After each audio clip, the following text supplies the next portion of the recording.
आज मैं आप लोगों को बताने वाली हूँ क्लास 10th जब एग्जामिनर आपकी कॉपी चेक करता है तो क्या क्या देखता है। सिर्फ एग्जामिनर यही नहीं देखता कि आपने कॉपी में कैसा लिखा है, बल्कि वो ये भी देखता है कि आपने कॉपी में ये 5 चीज़ें लिखी हैं या नहीं लिखी हैं। अगर आप ये 5 चीज़ें कॉपी में नहीं करते हो तो एग्जामिनर आपके मार्क्स को कट कर देता है। तो चलिए समझते हैं वीडियो में किस तरीके से कौन सी कमियाँ कौन सी गलतियाँ नहीं करनी है। देखते हैं।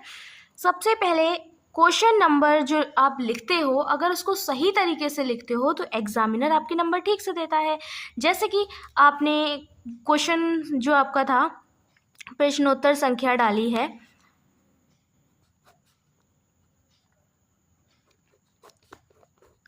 4, आपने क्वेश्चन नंबर 4 जो था वो पहले लिखा, तो आपको ये जो संख्या है यानी कि ये जो नंबर है वो डालना बहुत ज़रूरी है। अगर ये आप नंबर नहीं डालते हो तो क्या होता है, एग्जामिनर आपके यहाँ पर नंबर कट कर देता है, क्योंकि उसको समझ में नहीं आता आपने 3rd का आंसर लिखा है, 4th का लिखा है या फिर 5th का लिखा है।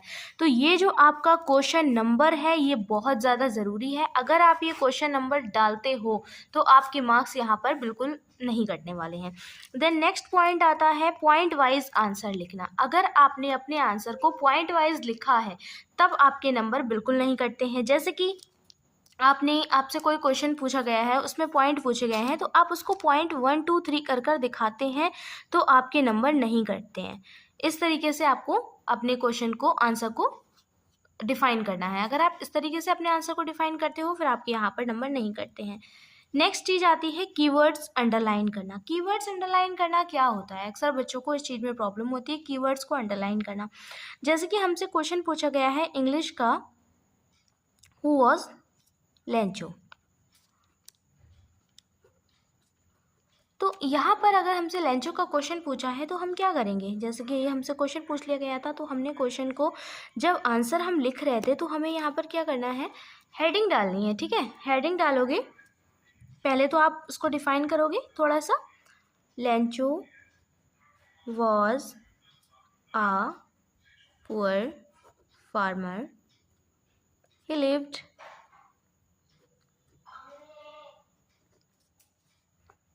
on hilly areas. ठीक है, उसके बाद में आप क्या करोगे, हेडिंग डालोगे। जैसे कि मैंने भी आप रेड पेन लिया है, आप ब्लैक पेन लोगे तो उसमें आप इस तरीके से इसका यूज़ करोगे। ठीक है, 1 2 3 का यूज़ नहीं करना, ये यूज़ करना। आप डालोगे a poor farmer, 1 हेडिंग हो गई। Second, blind feet to God,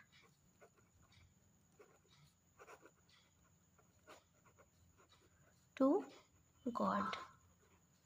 third heading, his courage. ठीक है, इस तरीके से आपको हेडिंग डालनी है। अगर आप हेडिंग डालकर आंसर लिखते हो तो आपके नंबर नहीं कटने वाले हैं, क्योंकि आपने हेडिंग डाली है तो ये हेडिंग से ही आपके मार्क्स जो हैं वो टीचर आपको देना शुरू कर देता है। एंड नेक्स्ट आती है नीट प्रेजेंटेशन। जो आप प्रेजेंटेशन करोगे वो बिल्कुल नीट होना चाहिए। प्रेजेंटेशन को नीट कैसे करना है, इसके लिए मैंने स्क्रीन पर कुछ फ़ोटोज़ लगा दी हैं। जैसे कि आप देखो ये जो फ़ोटो हैं कितनी क्लियर हैं और कितने अच्छे तरीके से इसमें लिखा हुआ है। तो आपने अगर इसी तरीके से अपनी कॉपी को लिखा है तो एग्जामिनर आपके बिल्कुल भी मार्क्स कट नहीं करता है। बिकॉज एग्जामिनर, देखो कोई भी एग्जामिनर नहीं चाहता कि बच्चे के मार्क्स फालतू में काटे, क्योंकि हर एग्जामिनर यही चाहता है कि बच्चा अच्छे नंबर से पास हो जाए और बच्चा अच्छे नंबर ही लेकर आए। बट क्या होता है, जब बच्चा ही अच्छे नंबर से पास नहीं होना चाहता, अच्छा नहीं लिखता है, तो एग्जामिनर को मजबूरी में उसको फेल करना पड़ता है। तो क्या करना है, आपको जैसे स्क्रीन पर दे रखा है ऐसे ही आपको बिल्कुल लिखना है। नेक्स्ट चीज़ आती है प्रॉपर स्पेसिंग। तो बेटा ये प्रॉपर स्पेसिंग क्या होता है, प्रॉपर स्पेसिंग का मतलब होता है जैसे कि आपको ये कॉपी मिली है, ठीक है, तो कॉपी में आपको क्या करना है, आपने इतना लिख रखा है, उसके बाद आप बिल्कुल ऐसे ही चिपका कर नहीं लिखेंगे। ठीक, ये बिल्कुल चिपका कर आपको नहीं लिखना है, आपको थोड़ा सा पैराग्राफ को ना इस तरीके से लिखना है, दूसरी लाइन को या इतना दूरी पर लिखना है। तो इस तरीके से आप प्रॉपर स्पेसिंग दोगे तो आपके मार्क्स अच्छे आएंगे। और नेक्स्ट पॉइंट आता है, अगर आप अपनी कॉपी में अदर स्टफ्स रखते हैं या फिर कोई भी पैसे वगैरह रखते हैं तो उससे भी आपके मार्क्स जो हैं वो डिडक्ट हो जाते हैं, बिकॉज़ एग्ज़ामिनर के पास वहाँ पर कैमरास होते हैं और एग्ज़ामिनर आपके पैसे जो आप रखते हैं उसको कैमरा के सामने ही चेकआउट करते हैं। तो आंसर कॉपी में लिखा हुआ होगा, अगर मैं बीमार था या फिर मुझे पास कर दो या फिर मेरे पास कोई भी लीगल रीज़न आप दोगे, फिर भी आपके मार्क्स जो हैं वहाँ पर डिडक्ट कर दिया। सो दैट्स वाई अगर आपको कॉपी राइट करनी है तो अपनी कॉपी को